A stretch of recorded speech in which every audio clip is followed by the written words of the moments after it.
साथियों, स्वागत है आपका अपने परिवार आईएएस विद अरियंत में। मैं अमित कुमार। हम चर्चा कर रहे हैं ज्योग्राफी पर। भारत के भूगोल तथा विश्व के भूगोल पर हम लोग चर्चा कर रहे हैं।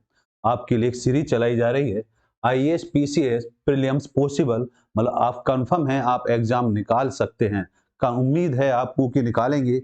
और इसके लिए आपके लिए एक सीरीज चलाई जा रही है। उसके लिए मैं आपके लिए लेकर आया हूँ भारत का भूगोल एवं विश्व का भूगोल। ये बुक है जो मैं आपको पढ़ा रहा हूँ। इसकी जो कंप्लीट पीडीएफ है, जो नोट्स आपको चाहिए, जो मटेरियल चाहिए, वो कंप्लीट इस बुक के अंदर उपलब्ध है। अब बात आती है कि इस बुक में कब से कब तक के प्रश्न हैं, तो बात आती है यहाँ पर कि 1990 से लेकर 2023 तक के जितने भी एग्जाम आपके आईएएस और स्टेट एग्जाम जितने भी हुए हैं, वो सभी प्रश्न इसके अंतर्गत लिए गए हैं। दूसरी बात, इस बुक की खासियत क्या है? तो खासियत अगर देखेंगे तो इसमें सबसे मेन बात है कि चैप्टर वाइज क्वेश्चन आपको दिए गए हैं। और सबसे बेहतरीन बात, उसकी व्याख्या बड़ी सटीक तरीके से दी गई है। और व्याख्या पे विशेष ध्यान ये दिया गया है कि जो आपको चाहिए क्वेश्चन से रिलेटेड या उससे रिलेटेड जो जो पॉइंट आपके लिए इंपॉर्टेंट हैं, वो सभी बिंदु चैप्टर वाइज व्याख्या के साथ आपको यहाँ पर रखे गए हैं।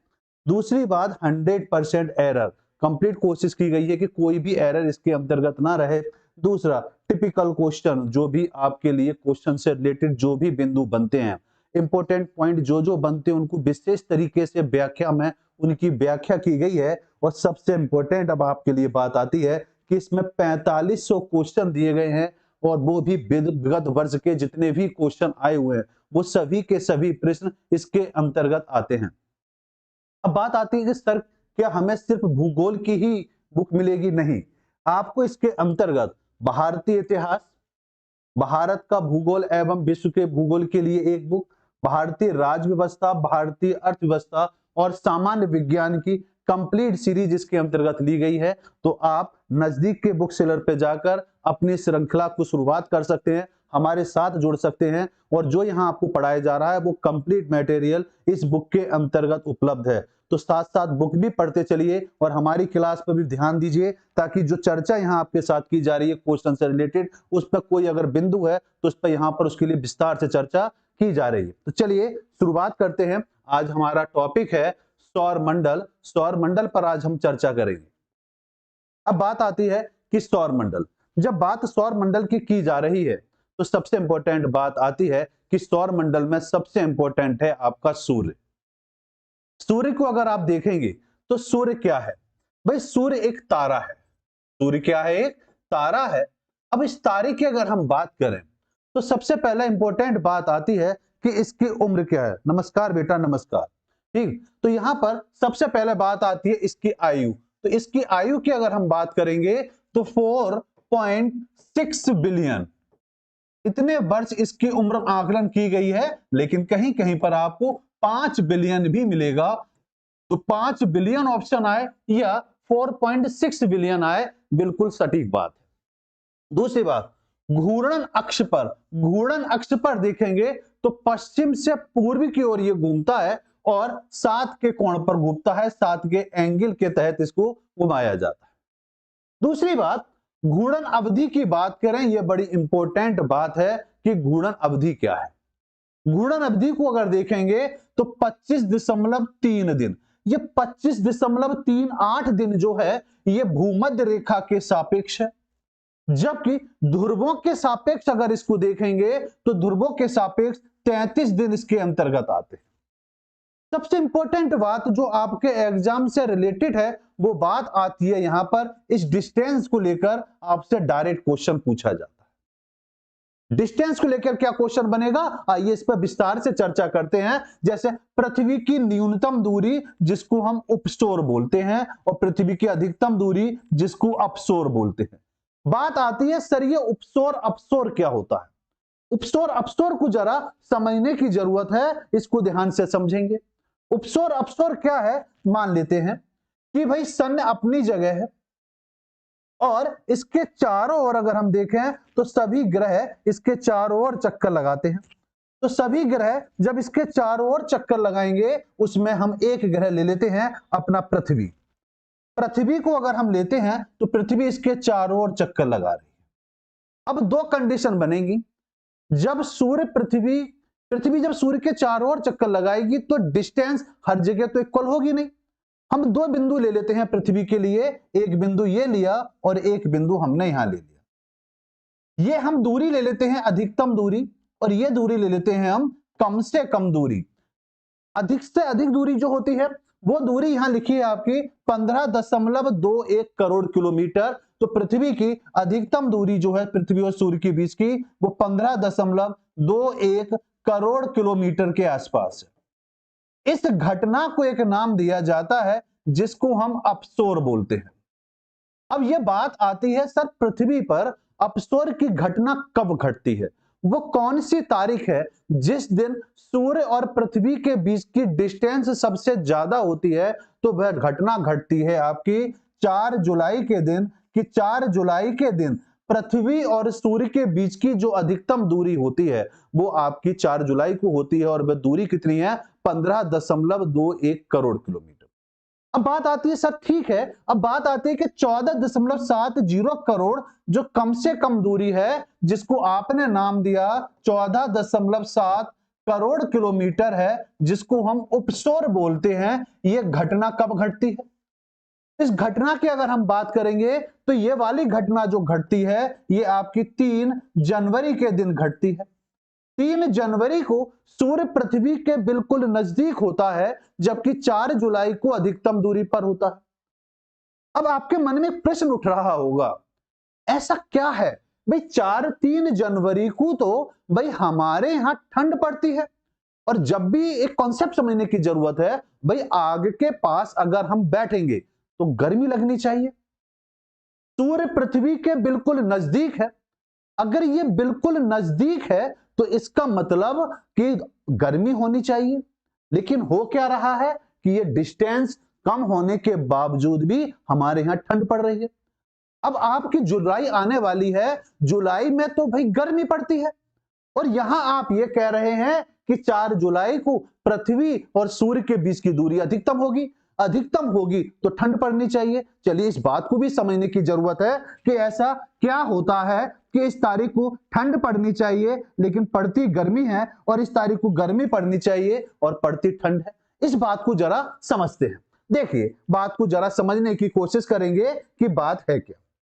बात को कुछ इस तरह से समझें कि मान लेते हैं हमने इसको पृथ्वी माना, और पृथ्वी को एक कंडीशन के तहत अगर देखें, ये मान लेते हैं आपकी पृथ्वी है, और पृथ्वी में अगर आप देखेंगे तो बीचों बीच एक लाइन होती है जिसको हम क्या बोलते हैं? भूमध्य रेखा या इक्वेटर के नाम से इसको जानते हैं।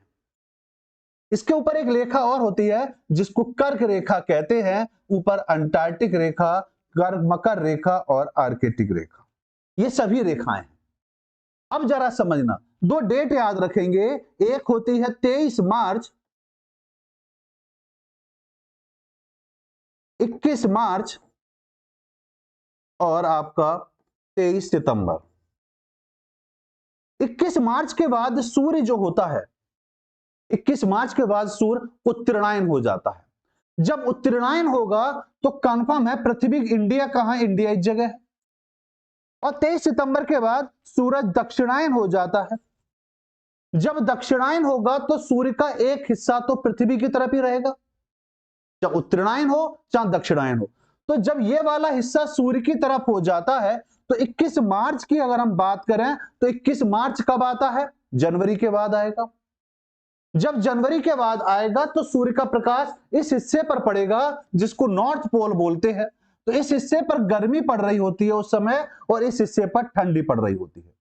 जबकि 23 सितंबर के बाद अगर हम बात करेंगे तो 23 सितंबर के बाद सूर्य का प्रकाश साउथ पोल पर पड़ता है, नॉर्थ पोल पर नहीं पड़ता। उस कंडीशन में यहां पर हर साल क्या होती है? गर्मी पड़ रही होती है और इस हिस्से पर ठंड पड़ रही होती है। आपने अक्सर सुना होगा कि 4 या 5 जनवरी को ऑस्ट्रेलिया में आग लग गई, हर साल लगती है। तो लगने का रीजन क्या है? क्योंकि सूर्य और पृथ्वी के बीच की डिस्टेंस सबसे कम होती है, और उस कंडीशन में जब डिस्टेंस कम होती है तो इस जगह यूकेलिप्टस के पेड़ है, घना जंगल है, घर्षण से गर्मी की वजह से उसमें नेचुरली आग लग जाती है, इस वजह से यहां आग लगती है। यह मैं बात मानता हूं, यह कॉन्सेप्ट आपका क्लियर हो गया होगा। आते हैं आगे, बात को समझते हैं। तो ये बिंदु आपका समझ में आ गया कि अपसोर उपसोर से क्वेश्चन अगर बनेगा और रीजन क्या है वो कॉन्सेप्ट आपका बिल्कुल क्लियर हुआ होगा। दूसरी बात, पृथ्वी की मध्य दूरी, औसत दूरी की अगर हम बात करें तो औसत दूरी होती है 14.98 करोड़ किलोमीटर होती है। 14.98 करोड़ किलोमीटर की जो डिस्टेंस है, ये डिस्टेंस आपकी मध्य दूरी होती है। सूर्य का व्यास अगर देखें तो सूर्य का व्यास आपके एग्जाम में इस तरह से पूछा जाता है कि पृथ्वी का कितना गुना होता है, तो पृथ्वी का 109 गुना होता है, ये बात याद रखेंगे। जबकि 139200 किलोमीटर जो होता है इसका टोटल व्यास होता है।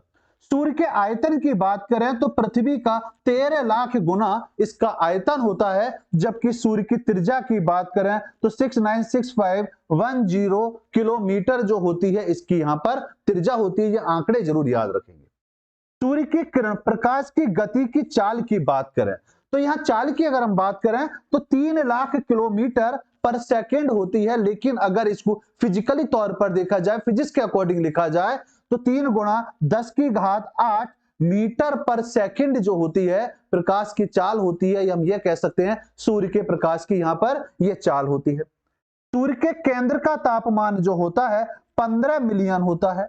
कितना होता है बेटा? 15 मिलियन होता है, यह भी याद रखेंगे। जबकि सूर्य की सतह का तापमान 6000 डिग्री सेल्सियस बना होता है। अब ये 6000 डिग्री सेल्सियस जो बना होता है इसमें सबसे बड़ा रोल होता है नाभिकीय संलयन का, क्योंकि सूर्य के अंदर तूफान उठता रहता है और उस तूफान को बनने में 27 वर्ष का समय लगता है, या मैं ये कह सकता हूं एक नाभिकीय संलयन की क्रिया को पूरा होने में 27 वर्ष का समय लगता है, और उसका टेम्परेचर जो होता है 1500 डिग्री सेल्सियस होता है। ऐसे बहुत सारे तूफान उसके अंदर उठते हैं, उससे एक औसत टेम्परेचर अगर निकाला जाए तो औसत टेम्परेचर जो निकल कर आएगा वो आपका 6000 डिग्री सेल्सियस निकल कर आता है पृथ्वी की सतह का।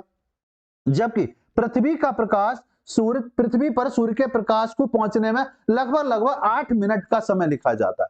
लेकिन इसके 3 आंसर बनते हैं, उस बात को जरा समझेंगे। वो 3 आंसर कैसे बनेंगे? वो इस डिस्टेंस के आधार पर बनेंगे। भाई पृथ्वी की अधिकतम दूरी अगर हम मान लें, अधिकतर अगर हम दूरी मानेंगे तो अधिकतम दूरी है 15.21 करोड़ किलोमीटर।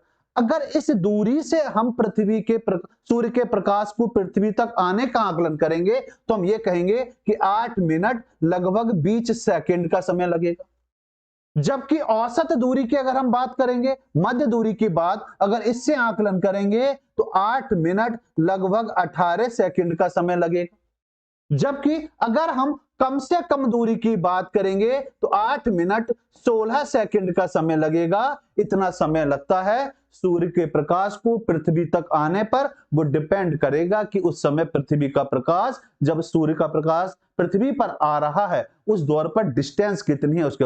लेकिन औसत दूरी जो मानी गई है, आप आंकड़न या तो 8-18 लगा सकते हैं या 8-16 लगा सकते हैं, जो अधिकांश एग्जाम में आपसे पूछा जाता है। आगे बात को समझते हैं। आगे आता है अब कि ग्रह। भाई पृथ्वी सूर्य का एक हिस्सा है जिसको ग्रह के नाम से जानते हैं। इसी तरह अगर आकलन करा जाए तो सूर्य के चारों ओर चक्कर लगाने वाले जितने भी पॉइंट हैं उनको हम एक ग्रह के नाम से जानते हैं। उसमें सबसे पहले आता है आपका बुध ग्रह। बुध ग्रह को जरा समझेंगे कि बुध ग्रह क्या है। रंजीत नमस्कार बेटा, गुड इवनिंग। बुध ग्रह को जरा समझें। बुध की अगर हम बात करें तो यह सूर्य के सबसे निकट और सबसे छोटा और पहला ग्रह।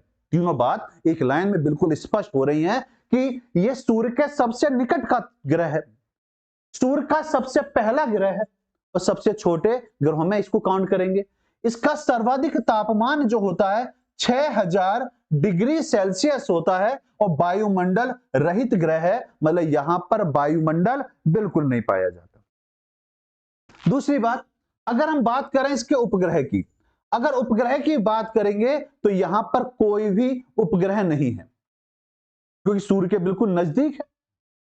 लेकिन व्यास की अगर हम बात करेंगे तो 4880 किलोमीटर इसका अपना व्यास है। जबकि परिभ्रमण या घूर्णन समय की बात करेंगे तो 58 6 दिवस के आधार पर इसका हम जो करते हैं आपका भ्रमण काल। परिक्रमण समय मानेंगे तो इसका कितना निकल कर आता है 88 दिन इसका परिक्रमण काल है, मतलब 88 दिन। अब बात आती है इसका 88 दिन किस आधार पर निकाला जाए। आप पृथ्वी के 90 दिन अगर मान लें तो पृथ्वी के जो 90 दिन है, पृथ्वी के 90 दिन बुध का एक दिन होता है, बुध का एक दिन होता है। इसका मतलब हमारे 3 महीने और उसका एक दिन लगभग लगभग जो बैठेगा वो बराबर बैठेगा। बुध का जो द्रव्यमान है पृथ्वी के द्रव्यमान से अगर हम देखेंगे तो वो लगभग 1/18 के आसपास आता है। ये लगभग लगभग उसका क्या है अपना एक द्रव्यमान है। दूसरी बात समझते हैं, अगर दूसरे ग्रह पर बात करें तो सबसे इंपॉर्टेंट बात आती है शुक्र की, कि शुक्र क्या है। शुक्र को अगर हम देखें तो हम इसको पृथ्वी की बहन के नाम से भी जानते हैं, सांझ भोर के तारे के नाम से भी जानते हैं। सर सांझ भोर का तारा किस आधार पर? सांझ भोर का तारा इस आधार पर सुबह सुबह उठकर पूर्व दिशा की ओर देखना, एक तारा आपको चमकता हुआ दिखाई देगा, स्टार बहुत बड़ा सा, वो आपका शुक्र ग्रह है।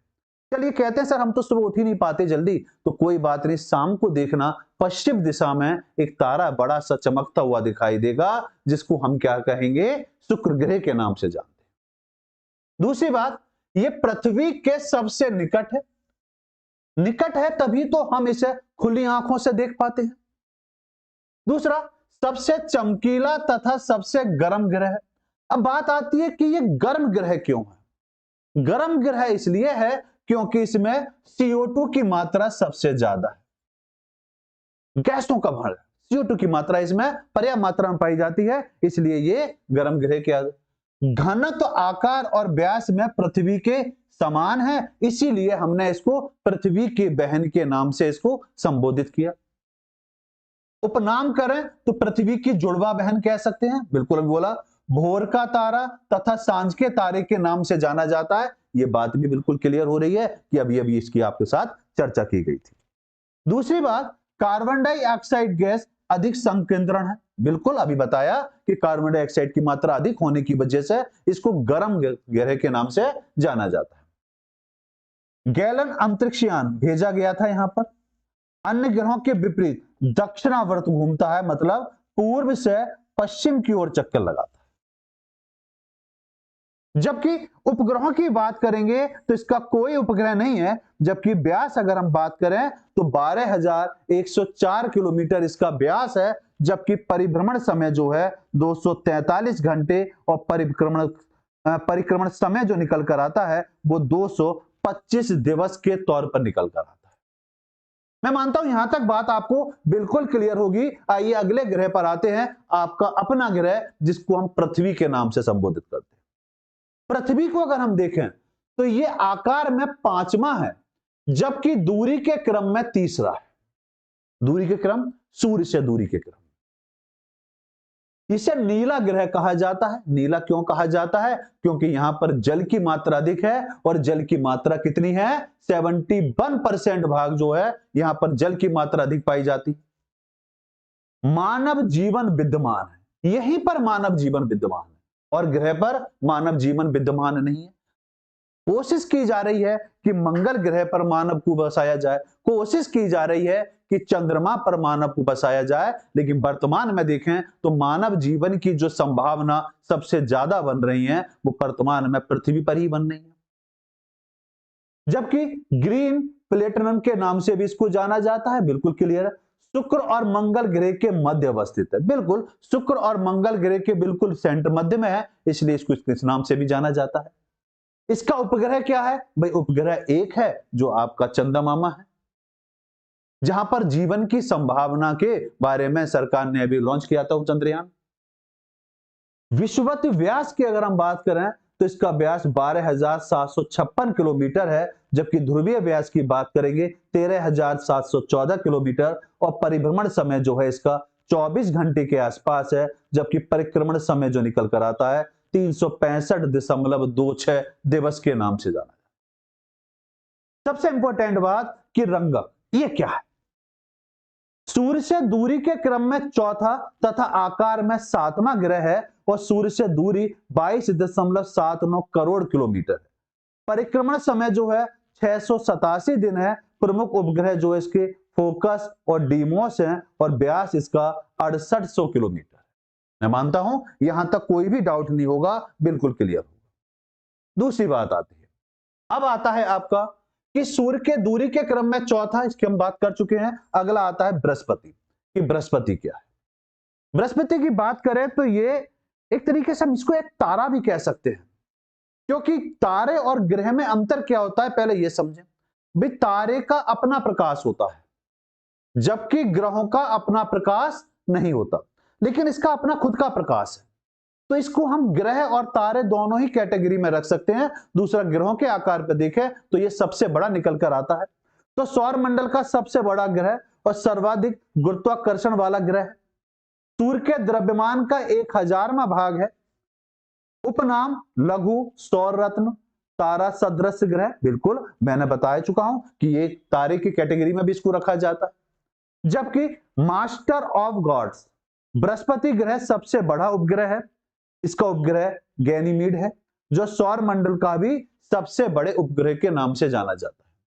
जबकि हाइड्रोजन और हीलियम गैस की यहां पर पर्याप्त मात्रा में उपस्थिति पाई जाती है। अब बात आती है इसके उपग्रह कितने हैं। उपग्रहों को अगर देखा जाए तो इसमें 95 उपग्रह हैं, जबकि इसका व्यास 1,42,800 किलोमीटर है।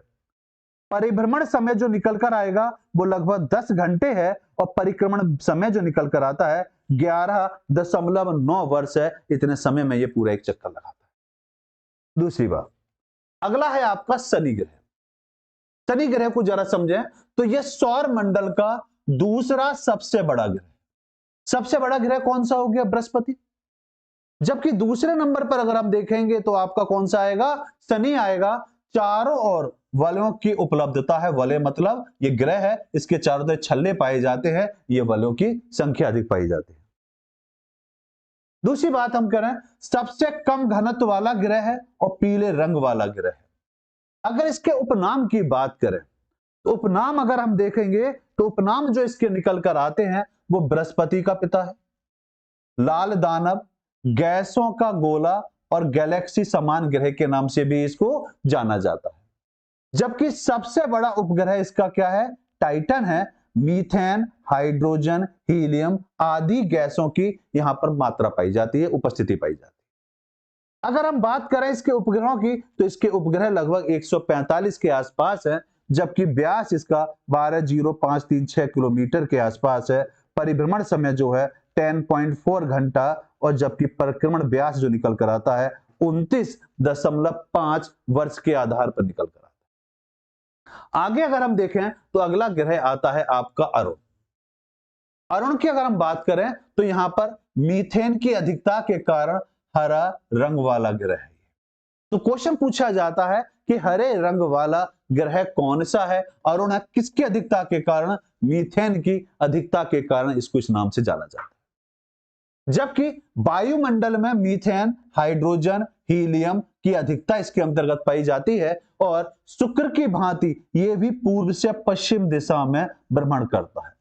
उपनाम इसको लेटा हुआ ग्रह कहा जाता है। यह आपके एग्जाम में डायरेक्ट पूछा जाता है कि लेटा हुआ ग्रह किसको कहा जाता है। अगर इसके उपग्रहों की बात करेंगे तो 83 इसके उपग्रह हैं और व्यास की बात करें तो 51,800 किलोमीटर इसका व्यास है और परिभ्रमण समय जो है 17.14 घंटे के आसपास आता है और परिक्रमण समय जो निकल कर आता है 84 वर्ष के आसपास आता है। दूसरी बात, वरुण ग्रह आता है आपका। वरुण की अगर हम बात करें तो वरुण की देखो खासियत देखो, ये सबसे ठंडा ग्रह है। भाई डिस्टेंस जैसे जैसे बढ़ती चली जाएगी वैसे क्या होगा? भाई सूर्य का प्रकाश जैसे जैसे तिरछा होता चला जाता है, मौसम वहां से ही ठंडा होता चला जाता है। आप ध्रुवों पर जाइए, दक्षिणी ध्रुव या उत्तरी ध्रुव पर जाएंगे तो वहां हमेशा ठंड रहती है, क्योंकि सूर्य का प्रकाश अंटार्कटिका, आर्कटिक और अंटार्कटिक रेखा को कभी क्रॉस ही नहीं कर पाता, वहां कभी सूर्य का प्रकाश नहीं पड़ता, इसलिए वहां हमेशा क्या रहती है? ठंड रहती है। यही कंडीशन यहां बनती है।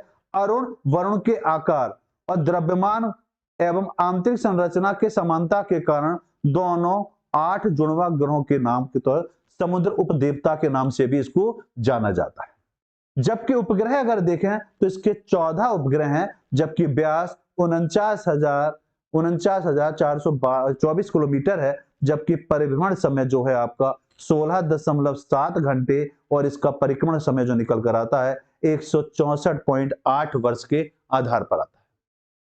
आगे बात को अगर हम समझें तो अब आपके लिए जितनी भी हमने चर्चा करी उस चर्चा के आधार पर अपनी बात को आप कितनी बेहतर तरीके से समझ पाए हैं उसको ध्यान से समझेंगे और फिर आप आकलन दीजिए कि इसका सही आंसर क्या होगा। चलिए पहला क्वेश्चन आपके सामने आया है और पहले क्वेश्चन का आंसर दीजिए। निम्नलिखित में से कौन सा तारा पृथ्वी के सर्वाधिक समीप है? पृथ्वी के सर्वाधिक समीप कौन सा तारा है? जल्दी से बताइए कि ये वाला तारा जो है पृथ्वी के सबसे समीप है। जी जल्दी से आंसर दीजिए, कौन बच्चा इसका सबसे पहले आंसर देगा? देखिए तारों की अगर हम बात करें तो सूर्य भी क्या है, एक तारा है और ये सबसे नजदीक तारा है हमारे। तो पृथ्वी के अगर हम देखें कि सबसे नजदीक का तारा कौन सा है तो पृथ्वी के सबसे नजदीक का तारा कौन सा है? आपका सूर्य है। सूर्य को अगर हम देखें तो डिस्टेंस के आधार पर हम देख चुके हैं कि इसकी डिस्टेंस सूर्य और पृथ्वी के बीच की डिस्टेंस को हमने 3 भागों में बांटा, अधिकतम दूरी, कम से कम दूरी और औसत दूरी के आधार पर। तो देखिए बात को जरा समझिए, पृथ्वी के सर्वाधिक समीप तारा सूर्य ग्रह है। यह पृथ्वी से 14.96 करोड़ किलोमीटर दूरी पर स्थित है। हम इसको ऐसे लिख सकते हैं कि 14.70 या तो करोड़ किलोमीटर लिखा जाए या हम इसको 14.98 करोड़ किलोमीटर लिखें तो सटीक आंकड़ा ये रहेगा। ये डिस्टेंस क्या है? 14.98 करोड़ किलोमीटर। ये डिस्टेंस है आपकी औसत दूरी, कम से कम दूरी। जबकि ये दूरी जो बताई 14.70 करोड़, ये कम से कम दूरी है और ये आपकी एवरेज डिस्टेंस है और 15.21 करोड़ किलोमीटर जो आएगी ये अधिकतम डिस्टेंस होगी। जबकि ध्रुव तारा, ध्रुव मत्स्य तारा मंडल का तारा है जिसकी चर्चा हमने पिछली क्लास में की है। पृथ्वी से दूरी 434 प्रकाश वर्ष है। एल्फा सेंचुरी नर तुरंग तारा मंडल का तारा है, जबकि पृथ्वी से दूरी 4.367 प्रकाश वर्ष के आसपास है। लुब्ध, जिसको सिरियस तारा के नाम से भी जाना जाता है, रात्रि में दिखने वाला सबसे चमकीला चमकदार तारा है। इसकी दूरी 9 प्रकाश वर्ष है। यह एक श्वेत बामन तारे के नाम से भी इसको जाना जाता है। मैं मानता हूं यहां तक बात क्लियर है। अगर बात क्लियर है तो आगे बात को जरा समझेंगे कि सूर्य के केंद्र में अवस्थित पदार्थ कौन से हैं। सूर्य के केंद्र में कौन से पदार्थ पाए जाते हैं ये आपको बताना है कि इसके केंद्र में कौन से।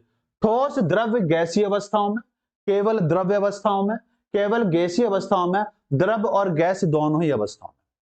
देखिए यहां पर अगर हम देखें तो सूर्य के केंद्र में जो पदार्थ पाए जाते हैं वो गैस और प्लाज्मा के रूप में पाए जाते हैं। वो किस रूप में पाए जाते हैं?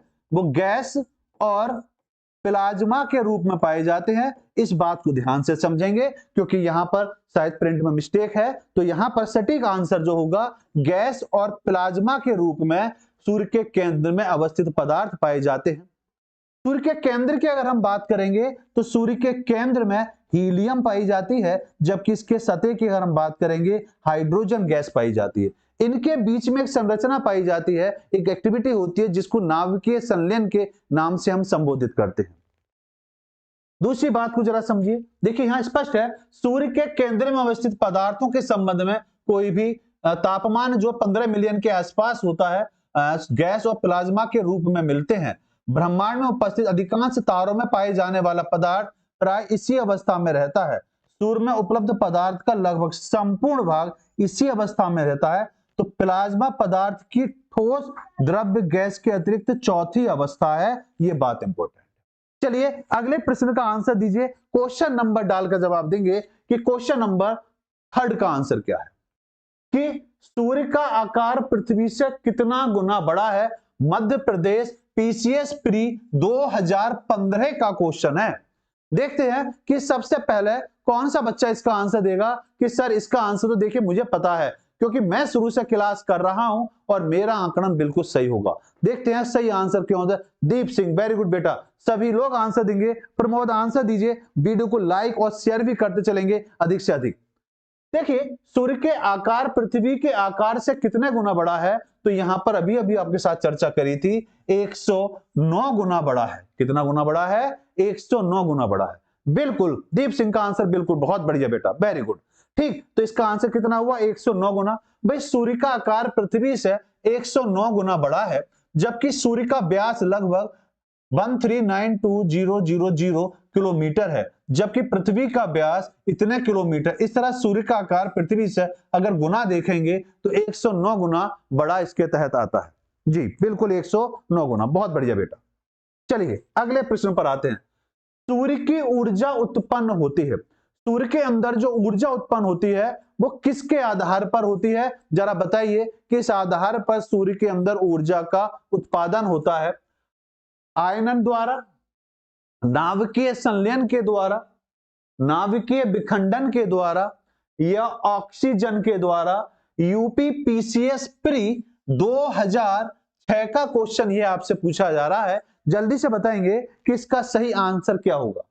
भाई सूर्य से ऊर्जा जो उत्पन्न होती है वह ऊर्जा नाभिकीय संलयन के द्वारा होती है। किसके द्वारा होती है? नाभिकीय संलयन के द्वारा होती है। ये नाभिकीय संलयन क्या होता है? भाई कोई पिंड टूट कर पिना अपनी अवस्था में आ जाए, मतलब उसमें विस्फोट होने के बाद उसके बहुत सारे रूपों का बनते रहना और फूटते रहना, एक तरह की क्रिया जो होती है उसको नाभिकीय संलयन कहते हैं।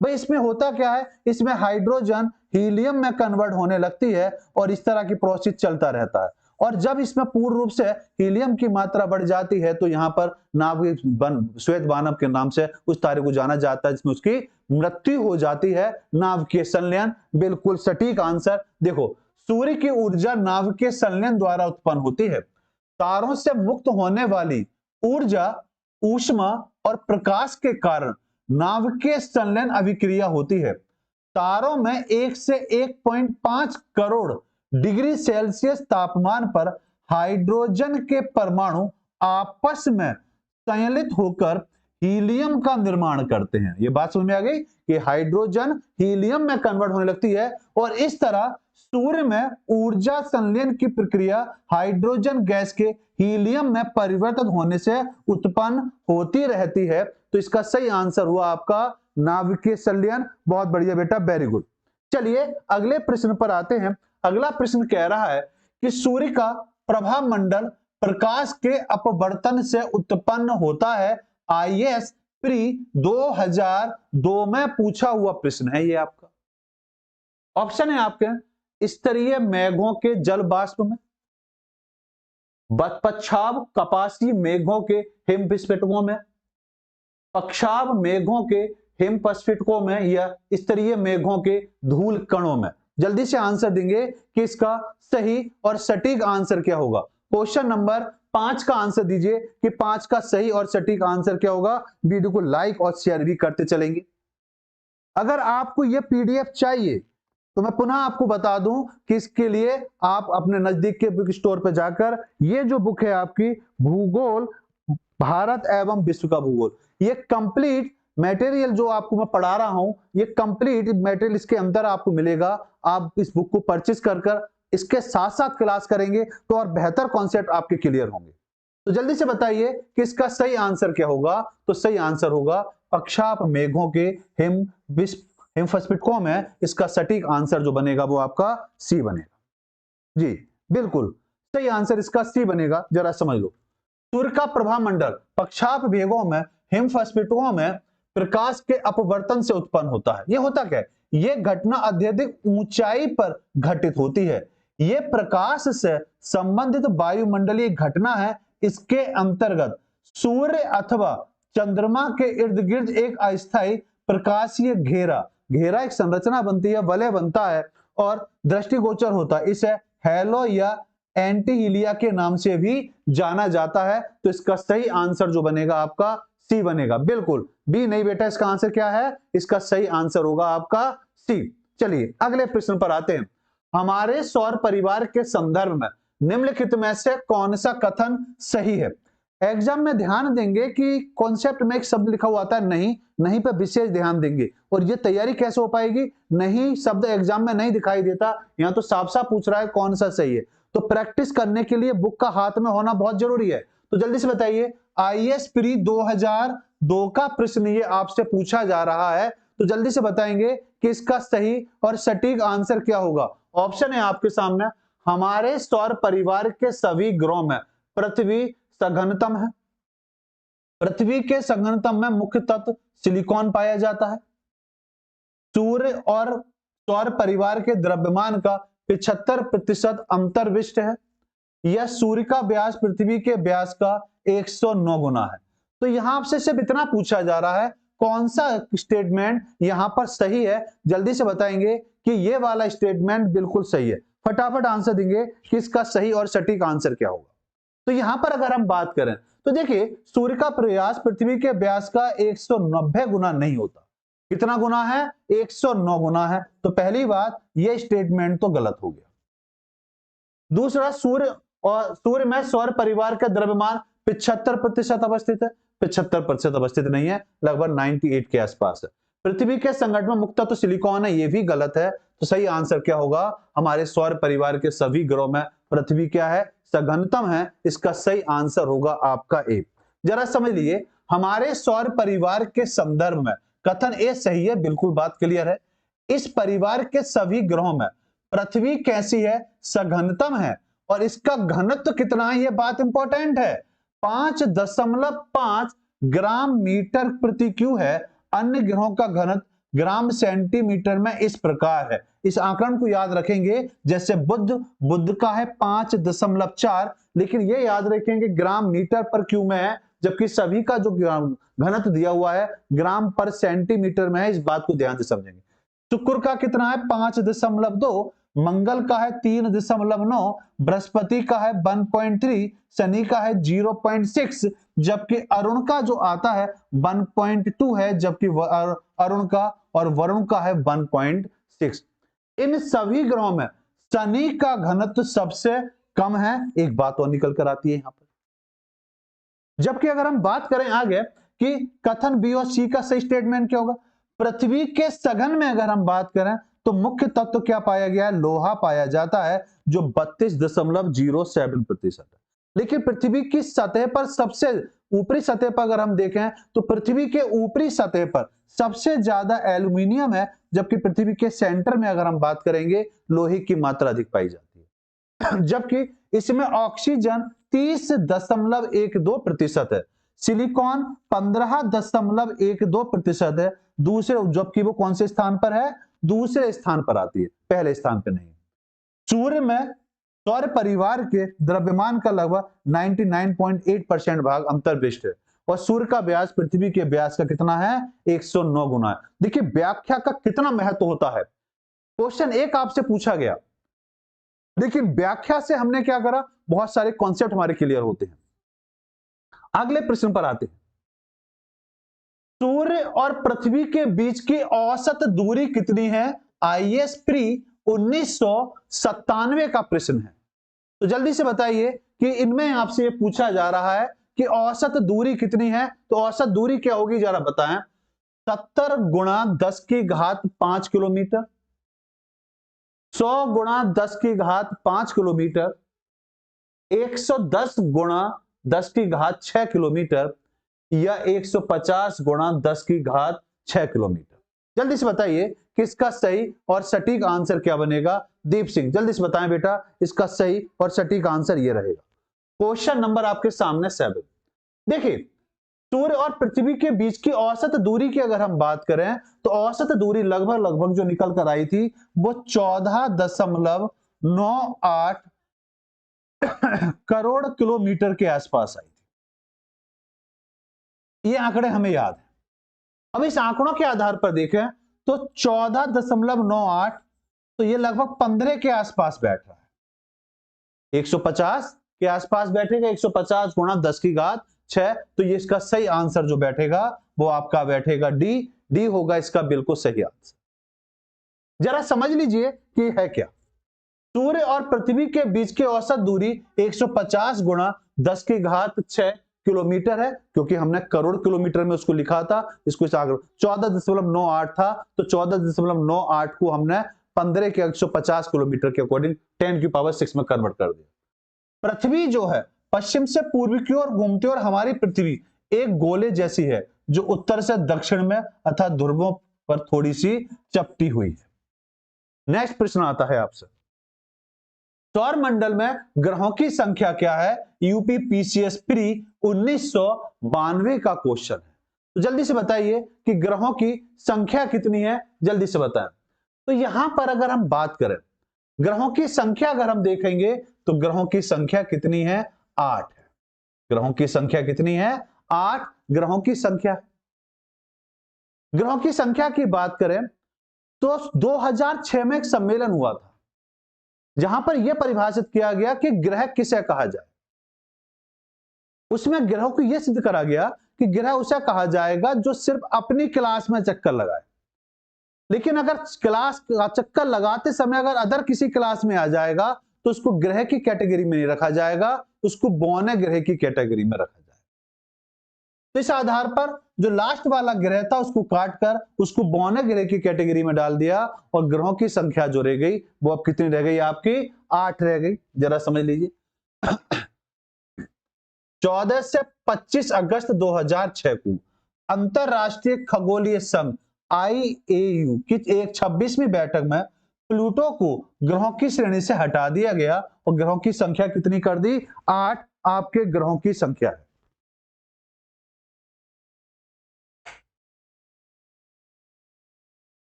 मैं मानता हूं यह बात अब आपको क्लियर है। तो ग्रहों की संख्या क्यों? ग्रह किसे कहा जाएगा? भाई जो सूर्य का चक्कर लगाए और चक्कर सिर्फ अपनी क्लास में लगाए, अगर वो क्लास में चक्कर लगाते हुए किसी अन्य ग्रह की क्लास में अगर आ जाएगा तो उसको ग्रह की लिस्ट में नहीं रखा जाएगा, उसको किस में रखा जाएगा? बौने ग्रह की कैटेगरी में रखा जाएगा। नेक्स्ट प्रश्न, सूर्य से दूरी के क्रम में निम्नलिखित में से कौन से दो ग्रह मंगल और यूरेनस और उनके बीच में आते हैं? जल्दी से बताइए कि इसका सही आंसर क्या बनेगा? बृहस्पति, पृथ्वी और बृहस्पति, बृहस्पति और शनि, शनि और पृथ्वी, शनि और वरुण। IAS प्री 2008 का प्रश्न है ये। तो जल्दी से बताएंगे कि इसका सही और सटीक आंसर क्या होगा?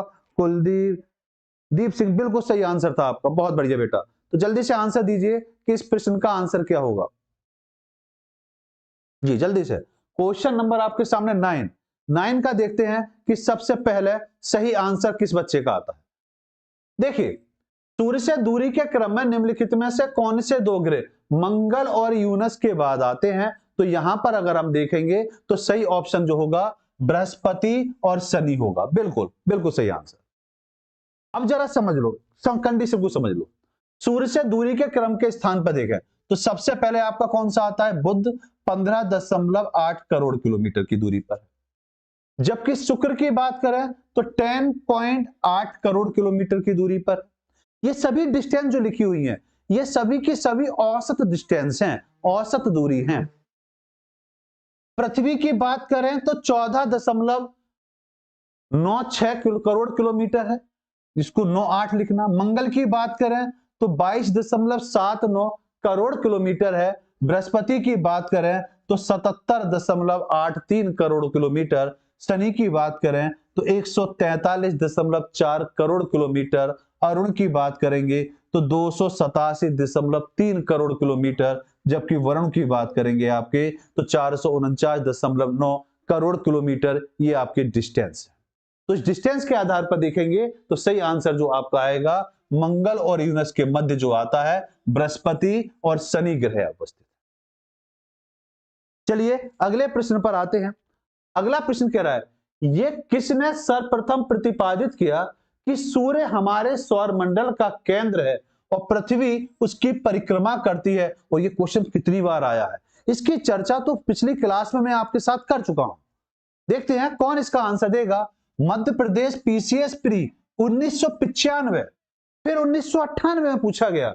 झारखंड PCS के मेंस में 2016 में पूछा गया। और बिहार पीसीएस प्री 2015 में यह प्रश्न आपसे पूछा जा चुका है। तो जल्दी से बताइए कि इसका सही आंसर क्या होगा?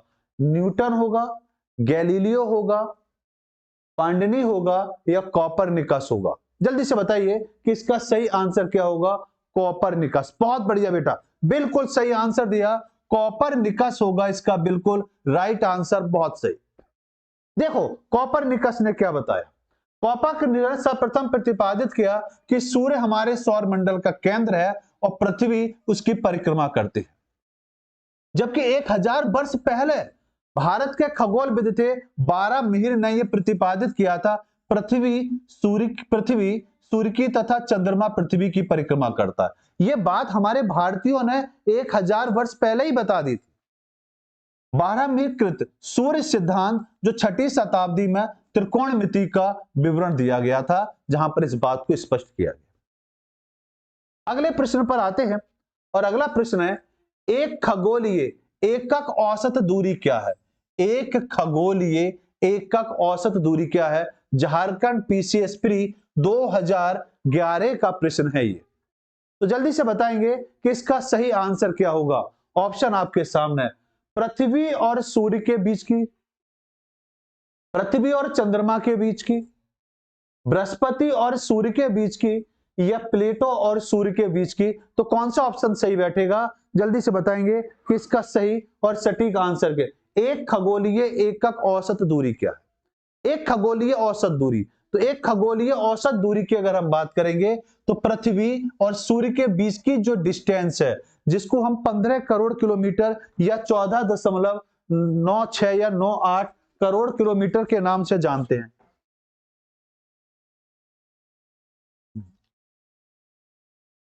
जी तो इसका सही आंसर क्या होगा? पृथ्वी और सूर्य के बीच की औसत दूरी जो 14.98 करोड़ किलोमीटर है। ठीक, जरा समझ लीजिए, पृथ्वी और सूर्य के बीच की औसत दूरी जिस खगोलीय एक औसत दूरी को कहते हैं। ये डिस्टेंस कितनी है? 15 करोड़ किलोमीटर। या हम इसको इस आंकड़े के आधार पर हम इसको कह सकते हैं। इस दूरी को खगोलीय विज्ञान में खगोलीय दूरी के नाम से कहा जाता है। इसके द्वारा पृथ्वी और विभिन्न खगोलीय पिंडों के बीच की दूरी को आसानी से ज्ञात किया जाता है। तो इसका सही आंसर आपका ए बिल्कुल सही है। बिल्कुल बेटा, बहुत बढ़िया। चलिए अगले प्रश्न पर आते हैं। निम्नलिखित में से कौन सा सौर मंडल का भाग नहीं है? सौर मंडल का भाग कौन सा भाग इसके अंतर्गत नहीं है? ऑप्शन आपके सामने है। बिहार पीसीएस प्री 2011 का प्रश्न है ये। क्षुद्र ग्रह है, धूमकेतु है, ग्रह है या निहारिका है? जल्दी से बताएंगे कि इसका सही और सटीक आंसर क्या बनेगा। क्वेश्चन नंबर 12 का आंसर देंगे कि क्वेश्चन नंबर 12 का सही आंसर ये होगा। तो यहां पर अगर हम बात करें, क्षुद्र ग्रह बिल्कुल क्लियर सौरमंडल का, धूमकेतु ये भी, और ग्रह ये भी क्लियर है। तो ये बात तो क्लियर है कि इसकी चर्चा पिछली क्लासों में कर चुके हैं जब सौरमंडल हमने शुरू से पढ़ रहे हैं। लेकिन धूम निहारिका जो है, निहारिका इसका हिस्सा नहीं है। निहारिका क्या है जरा समझते हैं। निहारिका सौरमंडल का भाग नहीं है, क्योंकि सौरमंडल ग्रहों व उनके उपग्रहों, उल्काओं, क्षुद्र ग्रहों और धूमकेतु आदि से मिलकर बना है। जबकि निहारिका, नेबुला ऐसे अंतरातारिकीय बादलों को कहते हैं जिसमें धूल, हाइड्रोजन, हीलियम और अन्य आयनीकृत प्लाज्मा गैस उपस्थित होते हैं। निहारिकाओं में अक्सर तारे और ग्रही मंडल जन्म लेते हैं। तो यहां पर सही आंसर जो हुआ आपका निहारिका होगा। बिल्कुल सही आंसर है बेटा आपका। चलिए अगले प्रश्न पर आते हैं। निम्नलिखित में से कौन सा ग्रह सौर मंडल का भाग नहीं है या सौर मंडल का हिस्सा नहीं है? कौन सा है? बुध है, फ्लोरिडा है, शुक्र है, शनि है। मध्य प्रदेश पीसीएस प्री 2010 का यह प्रश्न आपसे पूछा जा रहा है।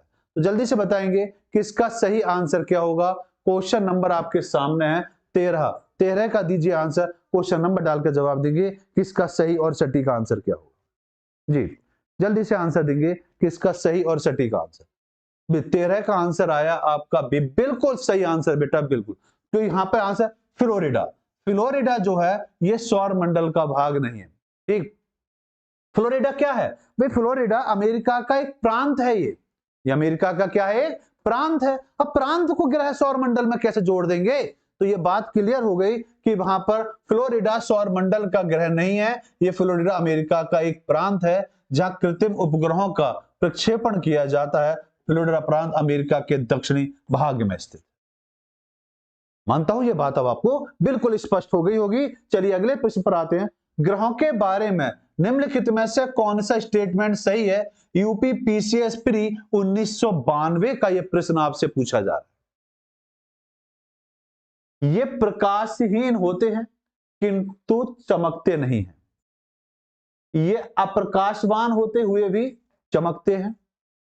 ये प्रकाशवान होते हैं किंतु चमकते नहीं हैं। ये प्रकाशवान भी हैं और चमकते भी हैं। ध्यान से पढ़ेंगे क्वेश्चन को और जल्दी से बताएंगे कि इसका सही आंसर क्या बनेगा। क्वेश्चन नंबर आपके सामने 14 है। 14 का सही स्टेटमेंट बताइए, क्या कौन सा स्टेटमेंट आपको लगता है सही है?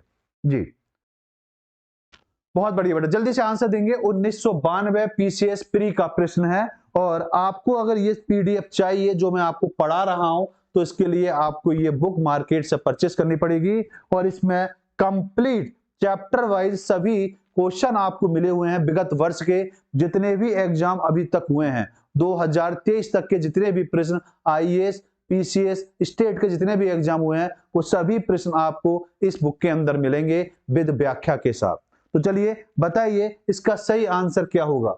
तो यहां पर अगर ग्रहों के बारे में निम्नलिखित में से कौन सा कथन सही है, तो यहां पर ये अप्रकाशहीन होते हैं, भी चमकते हैं, क्योंकि इनका अपना खुद का प्रकाश नहीं होता। ग्रहों का जितने भी ग्रह हैं वो प्रकाश कहां से लेते हैं? सूर्य से लेते हैं।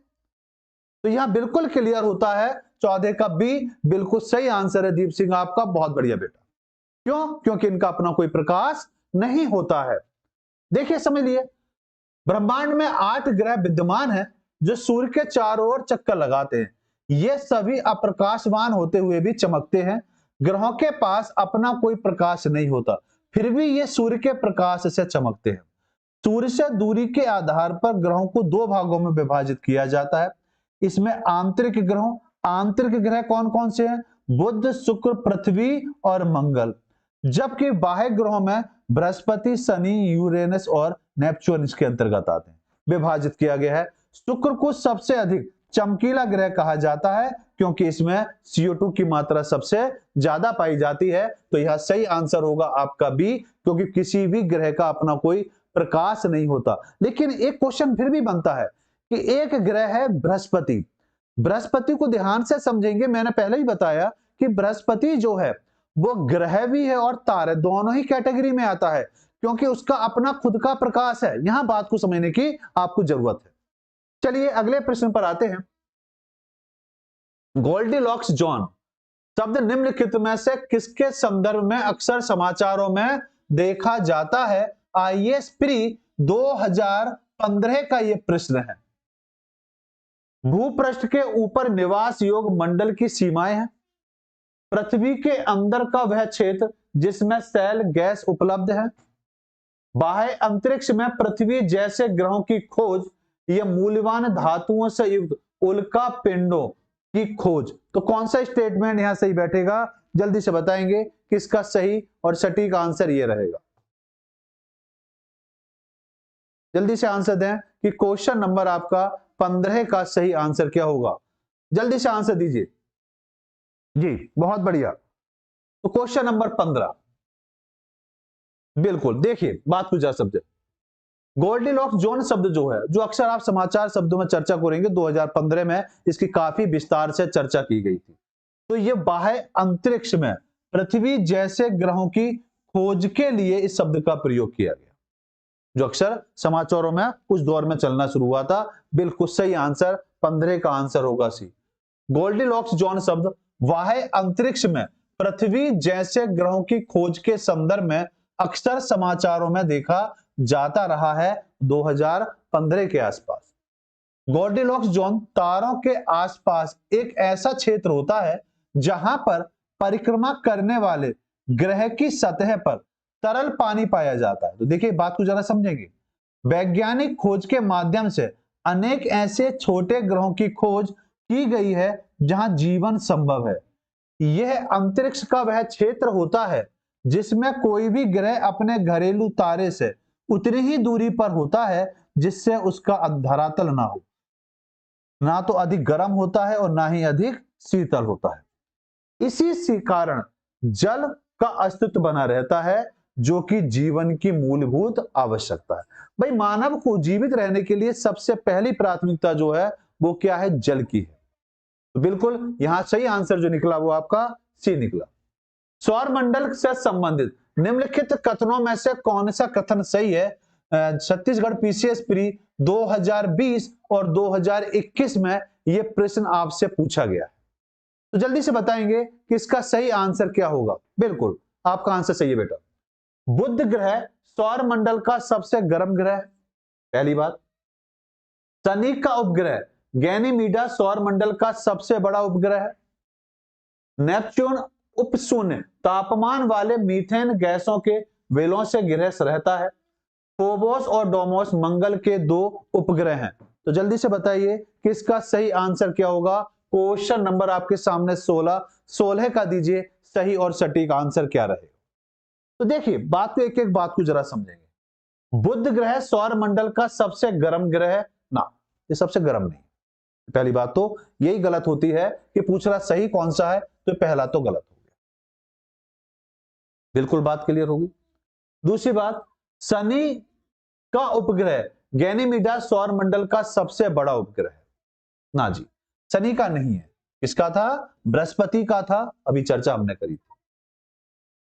दूसरी बात, नेपच्यून उपशून्य तापमान वाले मीथेन गैसों के बलों से घिरा रहता है, बिल्कुल सही बात। जबकि फोबोस डोबोस मंगल के 2 उपग्रह हैं, बिल्कुल मंगल के 2 ही उपग्रह हैं। तो इसका सही आंसर जो बनेगा वो आपका बनेगा 3 और 4, और 3 और 4 क्या है? सी इसका बिल्कुल राइट आंसर। बिल्कुल 16 का 3 और 4 बिल्कुल, बहुत बढ़िया बेटा, बिल्कुल सही आंसर।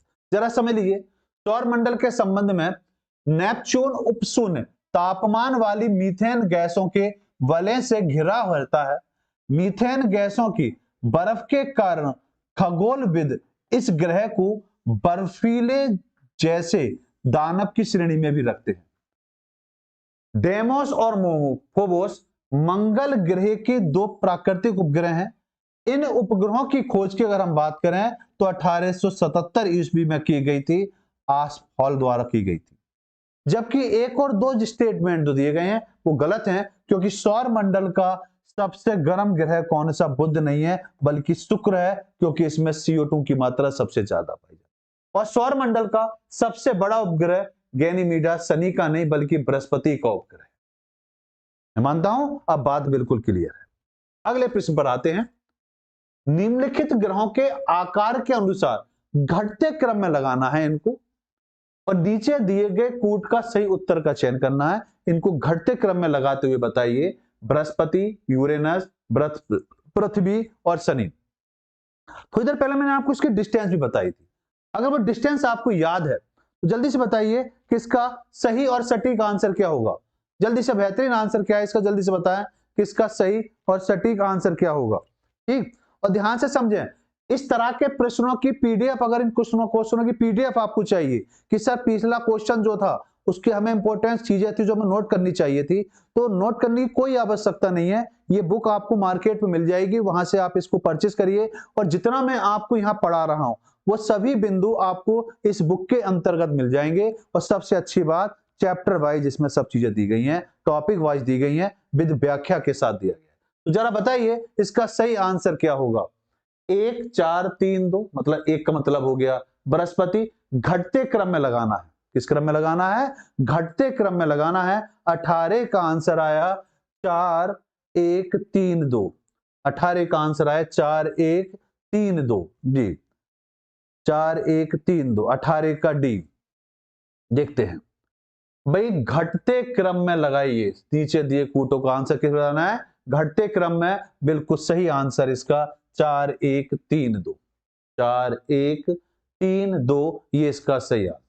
ठीक, बिल्कुल सही आंसर। नेक्स्ट प्रश्न पर आते हैं। निम्नलिखित ग्रहों को उनकी सूर्य से दूरी के बढ़ते क्रम में व्यवस्थित कीजिए। ये बढ़ते हुए क्रम में बताना है। प्लूटो, पृथ्वी, बृहस्पति, यूरेनस। जल्दी से बताइए इसमें क्या आंसर होगा। 2 3 4 1। यूपी लोअर प्री 2002 2003 का यह प्रश्न है। जल्दी से बताइए कि इसका सही और सटीक आंसर क्या होगा। क्वेश्चन नंबर 19 का आंसर दीजिए कि 19 का सही और सटीक आंसर क्या होगा। प्लूटो, पृथ्वी, बृहस्पति, यूरेनस। Question number 19। वीडियो को लाइक और शेयर भी करते चलेंगे ज्यादा से ज्यादा। बहुत सही, बहुत बढ़िया बेटा, बिल्कुल। तो यहां पर अगर आप देखें तो अगर दूरी को बढ़ते क्रम में रखेंगे तो सबसे पहले आएगी आपकी पृथ्वी। सबसे पहला स्थान किसका आएगा? पृथ्वी का आएगा। दूसरे नंबर पर आएगा आपका बृहस्पति, फिर आएगा आपका यूरेनस और सबसे लास्ट में आएगा प्लूटो। तो सही आंसर इसका जो हुआ वो आपका बैठेगा 2 3 4 1। सही आंसर जो बैठेगा वो आपका क्या बैठेगा? ए इसका बिल्कुल राइट आंसर है। तो ग्रहों की दूरी के क्रम में अगर हम बात करें तो ये बुध, शुक्र, पृथ्वी, मंगल, बृहस्पति, शनि, यूरेनस और नेपच्यून इस आधार पर आते हैं।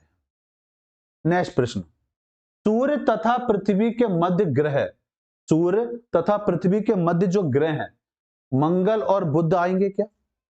मंगल और शुक्र आएंगे, बुध एवं शुक्र आएंगे, बृहस्पति या शनि आएगा। यूपी पीसीएस प्री 2010 का प्रश्न है। जल्दी से बताएंगे कि इसका सही आंसर क्या होगा। जी जल्दी से बताएं कि इसका सही और सटीक आंसर क्या होगा क्वेश्चन नंबर 20 का। जी देखिए भाई, सबसे पहले सूर्य आ गया। यहां पर अगर हम देखें तो सूर्य के बाद, सूर्य के नजदीक सबसे पहले कौन सा आता है? बुध। कौन सा आएगा? बुध। बुध के बाद कौन सा आएगा भाई? शुक्र। और शुक्र के बाद आती है आपकी पृथ्वी, और पृथ्वी के बाद आता है मंगल। तो यहां पर अगर हम देखें तो सही आंसर होगा बुध और शुक्र। सी होगा इसका बिल्कुल सही आंसर, बुध और शुक्र। बहुत सही बेटा, बिल्कुल सही आंसर। बिल्कुल कॉन्सेप्ट आपके बिल्कुल क्लियर है। सूर्य तथा पृथ्वी के मध्य ग्रह बुध और शुक्र है। प्लेनेट, ग्रह जो शब्द की उत्पत्ति ग्रीक शब्द से हुई है जिसे प्लेटिना से हुई है, जिसका अर्थ होता है यात्री। तारों के सापेक्ष ग्रह अपनी स्थिति बदलते रहते हैं। तो यहां पर फिलहाल जो आंसर निकला वो आपका सही आंसर क्या था? सी इसका बिल्कुल राइट आंसर। सूर्य के निकटतम ग्रह कौन सा है? यूपी पीसीएस मेंस 2004 का प्रश्न आपसे पूछा जा रहा है कि सूर्य के निकटतम ग्रह कौन सा है। ऑप्शन है आपके सामने बुध, पृथ्वी, शुक्र या प्लूटो। जल्दी से बताइए कि इसका सही आंसर क्या होगा। बेहतरीन क्वेश्चन आपके सामने आया है, जल्दी से बताइए कि इसका सही और सटीक आंसर ये वाला रहेगा।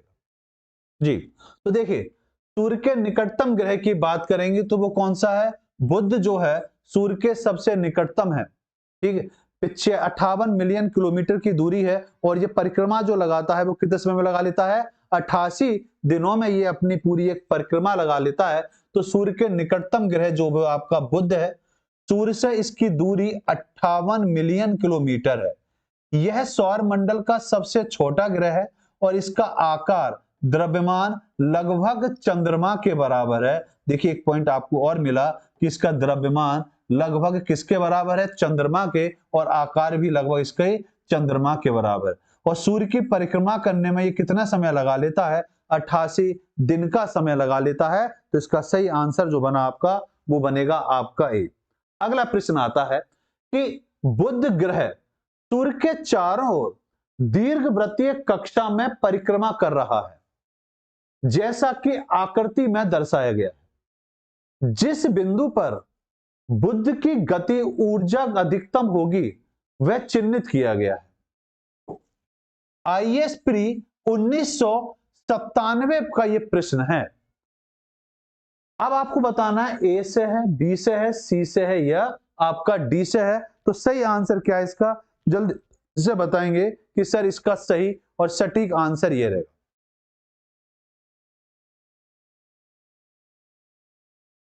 जी जल्दी से आंसर दीजिए। बुध इसका सही आंसर, ऑप्शन नंबर डालेंगे बेटा। क्वेश्चन नंबर 22, देखिए बात को जरा समझे। बुध ग्रह सूर्य के चारों दीर्घवृत्तीय कक्षा में परिक्रमा कर रहा है। जैसा कि आकृति बिंदु में बुध की गति ऊर्जा अधिकतम होगी वो चिन्हित करना है। तो अधिकतम जो होगी वो किस पे होगी, वो आपका होगा उसके वेग के आधार पर, और वेग कौन सा होगा, ए के आधार पर। तो सटीक आंसर जो बैठेगा वो आपका गतिज ऊर्जा। गतिज ऊर्जा किसी पिंड की अतिरिक्त ऊर्जा के आधार पर आकलन किया जाता है। देखिए बुध ग्रह जो है सूर्य के जितने निकट आता है उसका वेग और गति उतनी ही बढ़ती है। ए बिंदु पर बुध की गतिज ऊर्जा अधिकतम होती है। गतिज ऊर्जा किसी पिंड की वह अतिरिक्त ऊर्जा है जो उसके रेखीय वेग अथवा कोणीय वेग अथवा दोनों के कारण होती है। तो सही आंसर जो बने वो आपका बिल्कुल राइट आंसर है बेटा आपका, बिल्कुल 22 का आंसर ए बिल्कुल सही आंसर। निम्नलिखित में से कौन सा ग्रह सबसे कम समय में सूर्य का चक्कर लगा लेता है। यूपी पीसीएस प्री 2002 का प्रश्न है। मैं मानता हूं इसका आंसर आप लोग जरूर दे पाएंगे। जल्दी से बताइए कि इसका सही और सटीक आंसर क्या होगा, कि कौन सा ग्रह है जो सूर्य का चक्कर सबसे कम समय में लगा लेता है। जल्दी से आंसर देंगे कि इसका सही और सटीक आंसर सर ये वाला रहेगा। देखिए सूर्य के नजदीक जो सबसे नजदीक होगा सूर्य के, वही सबसे कम समय लगाएगा। तो यहां पर देखें तो प्लूटो, बुध, पृथ्वी और शनि में कौन सा ऑप्शन है जो बिल्कुल सटीक बैठेगा। तो आप कहेंगे कि सर बुध जो है वो पृथ्वी सूर्य के सबसे नजदीक है, और सूर्य के सबसे नजदीक होने की वजह से ये चक्कर भी सबसे पहले लगा लेगा। कितने समय में लगा लेता है, 88 दिन में लगा लेता है। तो सही आंसर जो हुआ वो आपका क्या है, बी है इसका बिल्कुल राइट आंसर। भाई बुध ग्रह सबसे कम समय में सूर्य का चक्कर लगाता है, और सौर मंडल के सभी 8 ग्रह सूर्य का चक्कर लगाते हैं, जिनमें बुध ग्रह की अवधि लगभग 88 दिन है जो सबसे कम है। जबकि पृथ्वी की अगर हम बात करें तो ये पूरा चक्कर 365 दिन में लगाता है, और सूर्य से निकटतम तीसरा ग्रह है। शनि की अगर हम बात करें तो ये 1759 दिनों में लगाता है, और वर्ष की अगर हम बात करें पूरा तो 29.5 वर्ष सूर्य का एक चक्कर लगाता है। शनि ग्रह गैसों से बना हुआ है, तो प्लूटो के वामन ग्रह के नाम से जाना जाता है, जिसकी चर्चा हम भी विगत क्वेश्चन में कर चुके हैं। नेक्स्ट बात, निम्नलिखित में से स्थलीय ग्रह बताना है कि स्थलीय ग्रह किसे कहा जाता है। गुरु, बुध, शनि या Uranus. Madhya Pradesh PCS pre 2014 का यह प्रश्न है। तो जल्दी से बताइए इसका सही आंसर क्या होगा जी, जल्दी से आंसर देंगे। क्वेश्चन नंबर आपके सामने 24 कि 24 का सही आंसर क्या होगा। बिल्कुल रितेश कुमार सैनी बिल्कुल सही आंसर। क्वेश्चन नंबर आपके सामने है बेटा, 24 का आंसर दीजिए कि 24 का सही आंसर क्या है। मैं पुनः आपको बता दूं, अगर आपको ये क्वेश्चन चाहिए पूरी पीडीएफ, अगर इन क्वेश्चनों की आपको चाहिए तो पूरी बुक आपको ये मिलेगी। ये बुक आप नजदीक के बुक स्टोर से जाके परचेस कर सकते हैं। इसमें ये सभी सुविधाएं इसके अंदर मिलेंगी। चैप्टर वाइज आपको क्वेश्चन आंसर मिलेंगे, कोई भी एरर नहीं है। सबसे इंपॉर्टेंट व्याख्या बड़ी बेहतर तरीके से की गई है, ताकि कोई भी प्रश्न किसी भी तरीके से अगर एग्जाम में आए तो वो छूटना नहीं चाहिए। व्याख्या आप देख ही रहे होंगे, व्याख्या पर विशेष ध्यान दिया गया है। तो स्थलीय ग्रह कौन सा है जल्दी से बताएंगे इनमें से स्थलीय ग्रह। तो इसमें स्थलीय ग्रहों की अगर हम बात करेंगे तो बुध जो है एक स्थलीय ग्रह है। इसका सही आंसर शनि नहीं होगा बेटा, शनि नहीं होगा। इसका सही आंसर जो होगा वो आपका बी होगा। देखिए समझ लीजिए, बुध एक स्थलीय ग्रह है, इसे तो कहते हैं व्याख्या। व्याख्या का महत्व क्या है वो यहां पर आता है। अब एक ही व्याख्या में कितने सारे प्रश्न आपको मिलेंगे, देखने की कोशिश करें। स्थलीय ग्रह या चट्टानी ग्रह मुख्य रूप से सिलिकेट सेल अवस्था या धातुओं से बना हुआ ग्रह होता है। हमारे सौर मंडल में स्थलीय ग्रह सूर्य के निकटतम आंतरिक ग्रह हैं, जिनमें बुध, शुक्र, पृथ्वी और मंगल शामिल है। तो यहां पर अगर हम यह कहें कि सौर मंडल में स्थलीय ग्रह कौन कौन से हैं, तो आप उसमें बुध को भी दे सकते हैं, शुक्र को भी, पृथ्वी को भी और मंगल को भी स्थान दे सकते हैं। स्थलीय ग्रह अपनी ठोस सतह के कारण गैस दानवों से काफी अलग होते हैं, जो कि मुख्यतः हाइड्रोजन, हीलियम और विभिन्न प्रावस्थाओं से में मौजूद पानी के मिश्रण से बने होते हैं।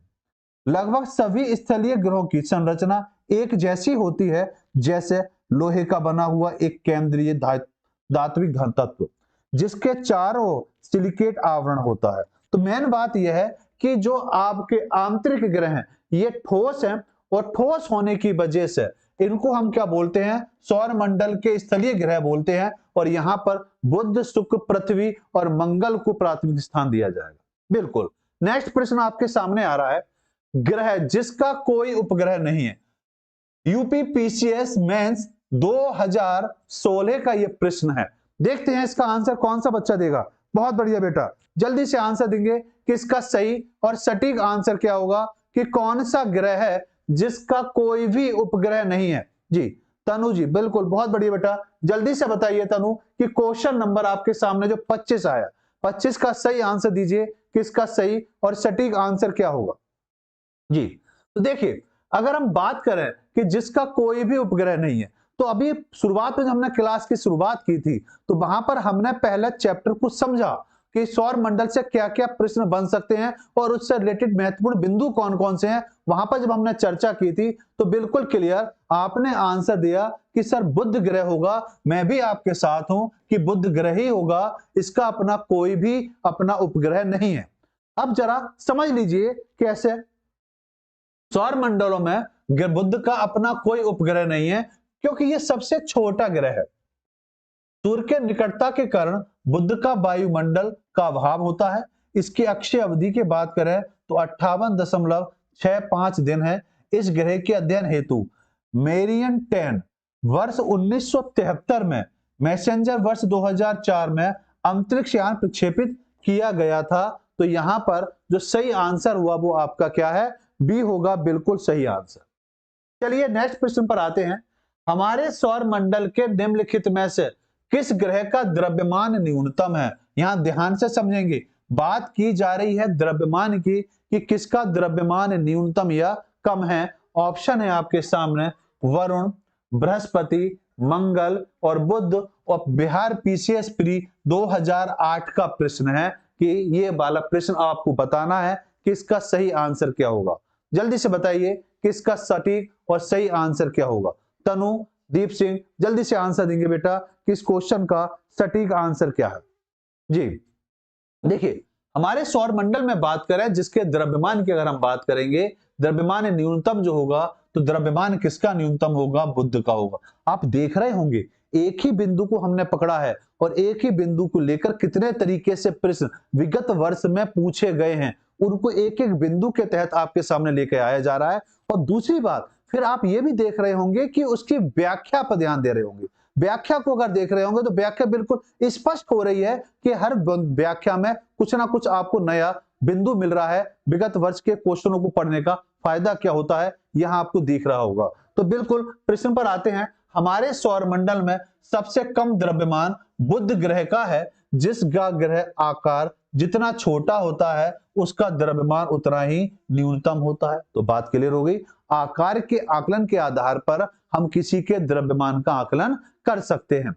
जबकि सौर मंडल के ग्रहों के द्रव्यमान की अगर हम बात करें तो बुध का जो है वो आपका कितना है, 3.3 गुणा 10 की घात 23। मंगल की अगर हम बात करेंगे तो 6.42 गुणा 10 की घात 23। जबकि आप शुक्र की बात करेंगे 0.87 इंटू 10 टू पावर 24। जबकि आप पृथ्वी की बात करेंगे 5.97 इंटू 10 टू पावर 24। अरुण की बात करेंगे 8.66 इंटू 10 टू पावर 25। वरुण की बात करेंगे 1.02 इंटू 10 टू पावर 26। शनि की बात करेंगे 5.68 इंटू 10 टू पावर 26। और जबकि बृहस्पति की अगर हम बात करेंगे 1.90 इंटू 10 टू पावर 27 जो है, ये सभी ग्रहों का द्रव्यमान है। नेक्स्ट प्रश्न पर आते हैं। निम्नलिखित कथनों पर विचार कीजिए। और ये प्रश्न हाल ही में यूपीपीसीएस प्री 2021 का प्रश्न है जो आपसे मैं पूछ रहा हूं। किसी पिंड का एल्विडो परावर्तित प्रकाश में देखने पर उसकी शाश्वत द्युति निर्धारित करता है। बुध का एल्विडो पृथ्वी के एल्विडो से बहुत अधिक है। उपरोक्त कथनों में से कौन सा स्टेटमेंट सही है, ये आपको बताना है कि ये वाला स्टेटमेंट यहां पर सही होगा। केवल एक, केवल दो, केवल एक और दो, ना तो एक सही है और ना दो सही है। तो जल्दी से बताइए क्वेश्चन नंबर आपके सामने 27 आया है कि 27 का सही और सटीक आंसर क्या होगा, जल्दी से बताएं। बिल्कुल क्वेश्चन नंबर डाल के जवाब देंगे बेटा किसका सही आंसर क्या होगा। तो देखिए किसी पिंड का एल्बिडो परावर्तित प्रकाश देखने पर उसकी चाक्षुष ध्वनि निर्धारित करता है, ये बात बिल्कुल सही है। जबकि अगर हम बात करें बुध का एल्बिडो पृथ्वी एल्बिडो से बहुत अधिक होता है, ये गलत है। तो सही आंसर कौन सा होगा आपका स्टेटमेंट आपका मात्र एक ही सही है, पहला ही सही है। जरा समझिए, दिए गए कथनों में पहला स्टेटमेंट आपका बिल्कुल सही है। बिल्कुल किसी पिंड का एल्बिडो परावर्तित प्रकाश में देखने पर उसकी चाक्षुष द्युति निर्धारित करता है। किसी वस्तु द्वारा प्राप्त होने वाले और उस वस्तु द्वारा परावर्तित किए जाने वाले विकिरणों की मात्राओं के बीच अनुपात को एल्बिडो कहा जाता है। इसका अधिकांश भाग वायुमंडल द्वारा अवशोषित कर लिया जाता है। बुध सूर्य के अधिक समीप होने के कारण अधिक मात्रा में सूर्य ताप ग्रहण करता है, परंतु एल्बिडो पृथ्वी के तुलनात्मक दृष्टिकोण से बहुत कम है, इसलिए इसकी चमक अधिक होती है। कथन सेकंड सही नहीं है क्योंकि बुध का एल्बिडो पृथ्वी के एल्बिडो से कम है। पृथ्वी का एल्बिडो 0.3 है, जबकि बुध का कितना है 0.1 है। मैं मानता हूं यहां तक बात आपको बिल्कुल क्लियर होगी। नेक्स्ट प्रश्न पर आते हैं। निम्न भोर का तारे के नाम से किसे जाना था? कौन सा ग्रह है जिसको भोर के तारे के नाम, सांझ भोर का तारा किसको कहा जाता है? इस तरह मैं कहूं तो ज्यादा बढ़िया रहेगा। यूपी पीसीएस प्री 2008 और 2015 का ये प्रश्न है, आपको बताना है किसको सांझ भोर का या भोर के तारे के नाम से।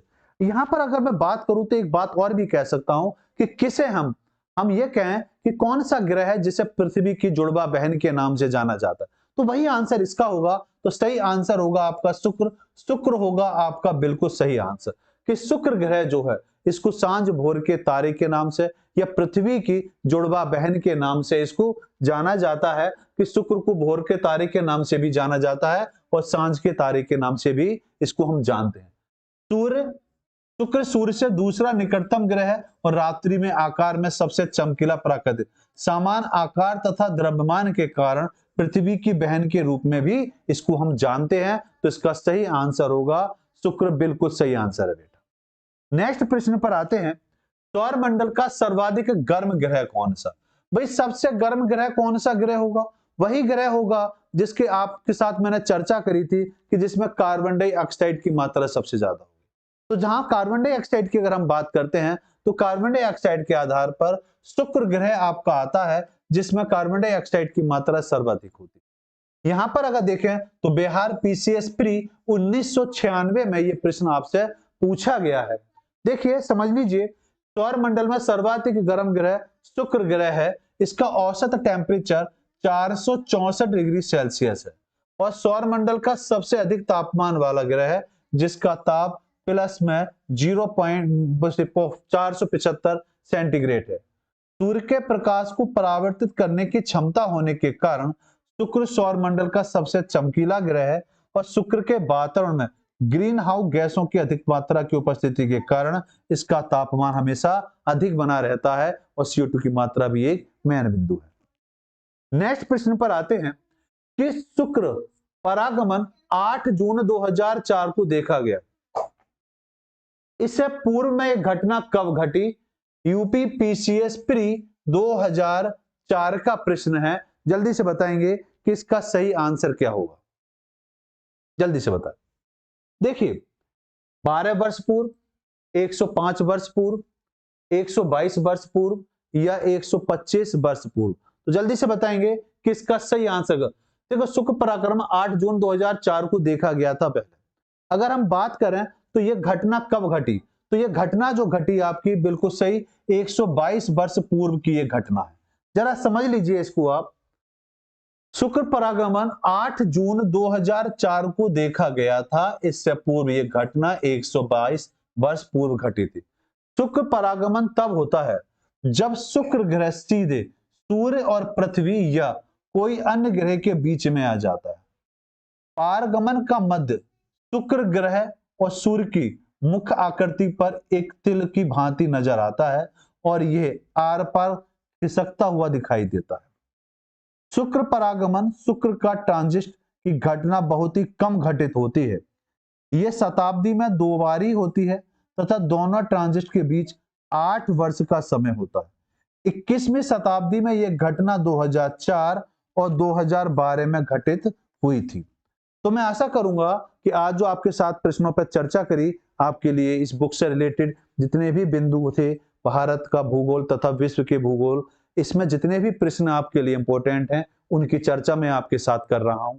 अगर आपको इसकी पीडीएफ चाहिए तो इसकी पीडीएफ इस बुक में कंप्लीट वही क्वेश्चन है जो मैं आपके साथ चर्चा कर रहा हूं। तो मार्केट से आराम से आप इस बुक को परचेज करिए और अध्ययन प्रारंभ करिए। आप हमारे साथ जुड़िए, किताब लेके बैठिए ताकि और बेहतर प्रश्नों पर आप बेहतर तरीके से और चर्चा कर सकें। मैं आशा करूंगा कि आज आपके काफी कॉन्सेप्ट क्लियर हुए होंगे। अपनी क्लास कैसी लगी, अपने विचार जरूर रखें। धन्यवाद।